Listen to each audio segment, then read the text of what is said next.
नमस्कार दोस्तों, स्वागत है आपका आपके अपने YouTube channel Sandeep ji academy पर।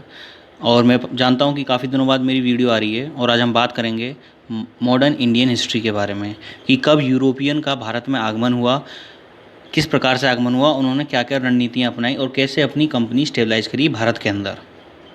तो सबसे पहले हम बात करेंगे पुर्तगाली के बारे में। पुर्तगाली कौन थे? तो 1492 में यानी कि 1492 में कोलंबस इंडिया की खोज करता हुआ अमेरिका पहुंच गया। व्यापारिक खोज में पुर्तगाली जो थे वो सबसे आगे थे। 1498 में वास्को डी गामा ने भारत की खोज की।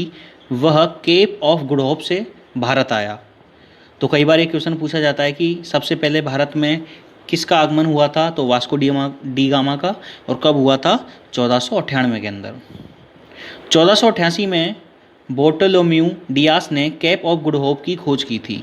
तो केप ऑफ गुड होप की खोज की थी बोर्टोलोम्यू डियास ने।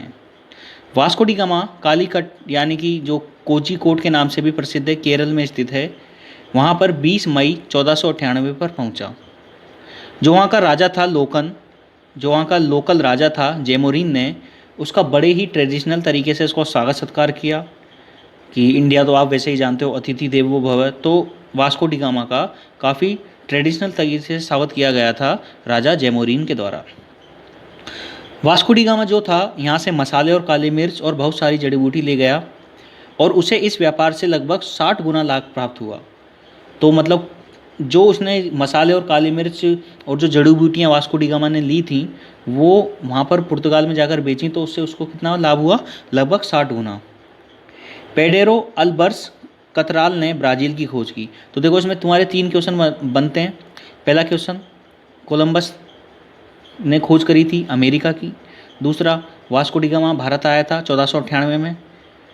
और जो लोकल राजा था जेमोरिन उसने बड़े ट्रेडिशनल तरीके से स्वागत किया और वो यहाँ से मसाले जड़ी बूटी ले गया। और वहीं बात करें ब्राज़ील की खोज किसने करी, तो वो करी थी पेडेरो अल्वर्स कतराल ने। तो इसी प्रकार से काफ़ी ज़्यादा क्वेश्चन पूछे जाते हैं मॉडर्न इंडियन हिस्ट्री में। आगे हम बात करते हैं, वास्को डी गामा अपने जीवन में 3 बार भारत आया था। पुर्तगालियों ने कोचीन में अपनी पहली फैक्ट्री खोली। तो क्वेश्चन पूछ सकते हैं कि पुर्तगालियों ने पहली फैक्ट्री कहाँ पर खोली थी? वो खोली थी कोचीन में। 1505 में फ्रांसिसो द अल्मेडा पहला गवर्नर बनकर आया पुर्तगालियों की तरफ से। तो पुर्तगालियों की तरफ से पहला गवर्नर था फ्रांसिसो द अल्मेडा, जो कि पुर्तगालियों की तरफ से पहला गवर्नर था और जो कि 1505 में बना था।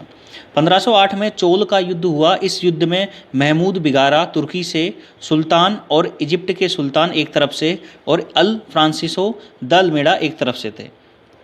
तो चोल का युद्ध हुआ था 1508 के अंदर और इस युद्ध में पुर्तगालियों की हार हुई थी।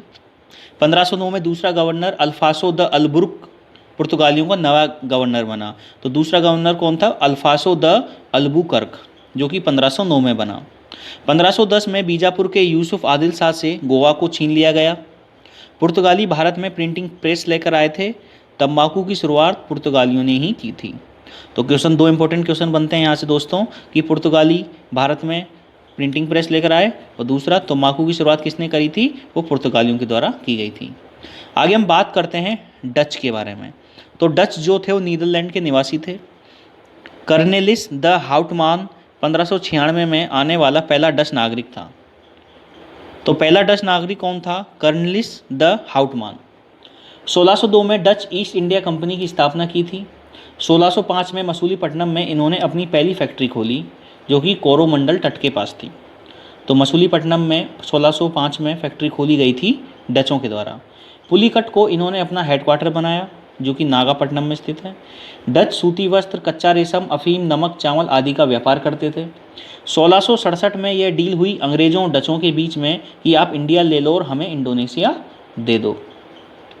तो इस तरह की डील हुई थी 1667 में डचों और अंग्रेजों के बीच। 1759 में बेदरा का युद्ध हुआ अंग्रेजों और डचों के बीच। अंग्रेजों ने डचों को बुरी तरीके से हरा दिया और फिर यहाँ से डच लगभग गायब ही हो गए थे। उसके बाद हम बात करते हैं अंग्रेजों की। तो 1599 में ब्रिटिश मर्चेंट एडवेंचर 1599 में पूर्वी दिशा में व्यापार करने को बोला। तो मर्चेंट एडवेंचर ने 1599 में पूर्वी दिशा में व्यापार करने को बोला था। इंग्लैंड की महारानी एलिजाबेथ ने 31 दिसंबर 1600 को मोहर लगा दी कि आप केप ऑफ गुड होप के पूरी दिशा में व्यापार कर सकते हैं। और ये लगभग 15 साल का उन्होंने एक मोहर लगा दी थी कि आप 15 साल व्यापार कर सकते हैं केप ऑफ गुड होप की पूरी दिशा में। तो किसने बोला था? इंग्लैंड की महारानी एलिजाबेथ ने। कब बोला था? 31 दिसंबर 1600 को, जिसके कारण ईस्ट इंडिया कंपनी का जन्म हुआ। 1608 में कैप्टन हॉकिंस सूरत आया। फिर 1609 में कैप्टन हॉकिंस जहांगीर के दरबार में गया। तो सबसे पहले इंपॉर्टेंट क्वेश्चन बनता है कि जहांगीर के दरबार में पहला अंग्रेज जाने वाला कौन था? तो वो था कैप्टन हॉकिंस। और वो सूरत कब आया था? वो आया था 1608 में। तो 9 में कैप्टन हॉकिंस जहांगीर के दरबार में आया तो जहांगीर ने फरमान जारी कर दिया कि भाई साहब आप फैक्ट्री लगा सकते हैं सूरत में, नो प्रॉब्लम, मुझे कोई प्रॉब्लम नहीं है। ईस्ट इंडिया कंपनी ने पहली फैक्ट्री अपनी खोली मसूलीपट्टनम में। ईस्ट इंडिया कंपनी ने अपनी पहली फैक्ट्री मुगल साम्राज्य के अंतर्गत सूरत में लगाई। तो क्वेश्चन क्या बन सकता है कि मुगल साम्राज्य के अंतर्गत ईस्ट इंडिया कंपनी ने अपनी पहली फैक्ट्री कहाँ पर लगाई थी? तो दोस्तों वो लगाई थी सूरत के अंदर। 1612 में सुवेली सूरत का युद्ध हुआ ब्रिटिश ईस्ट इंडिया कंपनी और पुर्तगाली के बीच। पुर्तगालियों का सूरत से अस्तित्व बिल्कुल समाप्त हो गया। 1615 में टॉमस रो फिर जहांगीर के दरबार में पहुंचा। तो 1609 में कौन पहुंचा था? Captain Hawkins. और 1615 में कौन पहुंचा? Thomas Roe. इस बार वह ऐसा फरमान लाया जिसके अंतर्गत ब्रिटिश ईस्ट इंडिया कंपनी कहीं भी फैक्ट्री खोल सकती है जहां पर मुगल साम्राज्य हो। तो 1662 में पुर्तगालियों ने किंग चार्ल्स सेकंड को मुंबई दहेज में दे दिया। मुंबई दहेज में दे दिया किंग चार्ल्स टू को, क्योंकि पुर्तगालियों की लड़की थी कैथरीन, उनसे इनका विवाह हो गया था। तो विवाह होने के पश्चात मुंबई जो था दहेज में दे दिया। तो देखो कितना तगड़ा सीन चल रहा है, दहेज में मुंबई दे दिया। बाद में ब्रिटिश ने ईस्ट इंडिया कंपनी को मुंबई रेंट पर दे दिया 10 पाउंड प्रति वर्ष की दर से। मतलब 10 पाउंड प्रति वर्ष की दर से मुंबई को रेंट पर दे दिया ब्रिटिश ने ईस्ट इंडिया कंपनी को। गैरोल्ड अग्नियर को मुंबई का वास्तविक संस्थापक माना जाता है। क्वेश्चन पूछ सकते हैं कि वास्तविक संस्थापक कौन है मुंबई का? तो वो है गैरोल्ड अग्नियर। गोविंदपुर, सुतानती और कालीकाता में जमींदारी के अधिकार मिल जाते थे। ये सारी जगह कलकत्ता के अंदर है। जमींदारी के अधिकार मिल जाते थे कि ज़मीन मिल जाती थी और उस पर तुम अपना कोई सा भी व्यापार कर सकते। वो लगभग 1698 की बात होती थी। जॉन चॉर्नॉक को कलकत्ता का संस्थापक माना जाता है। जिस प्रकार मुंबई को वास्तविक संस्थापक माना जाता है गैरोल्ड अग्नियर को, उसी प्रकार कलकत्ता का संस्थापक माना जाता है जॉन चॉर्नॉक को। ब्रिटिश ईस्ट इंडिया कंपनी ने फोर्ट विलियम का निर्माण करवाया। 1717 में फेरुकिसियर के दरबार में फरमान लेने के लिए। 1759 में बेदरा का युद्ध हुआ ब्रिटिश ईस्ट इंडिया कंपनी और डचों के बीच, जिसमें डच बुरी तरह हारे। ये मैं रिपीट भी कर चुका हूँ। तो जिससे डच जो थे वो बुरी तरह हार गए थे ब्रिटिश ईस्ट इंडिया कंपनी से। और फ्रांसीसियों के साथ 3 युद्ध हुए, कर्नाटक का प्रथम युद्ध, द्वितीय युद्ध और तृतीय युद्ध। 1760 में वांडीवास का युद्ध हुआ ब्रिटिश ईस्ट इंडिया कंपनी और फ्रांसीसियों के बीच। इसमें फ्रांसीसी बुरी तरह हारे।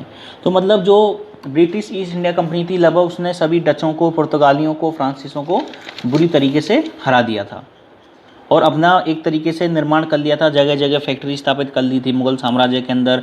भारत पर धीरे धीरे पकड़ बनाने लग गए थे और अपना शासन चलाने लगे। तो वो मैं सारा आपको डिटेल से डिस्कस करूंगा। अभी हम बात कर रहे हैं कि कौन कौन भारत के अंदर कब कब आया, मतलब यूरोपियन का भारत में आगमन कब कब हुआ था। तो आज अभी हमने बात करा अंग्रेज़ों, डचों और पुर्तगालियों से। अब हम बात करते हैं डेनिश के बारे में। इनके बारे में कुछ ज़्यादा बड़ा विस्तार है नहीं। तो 1616 में डेनिश भारत आए।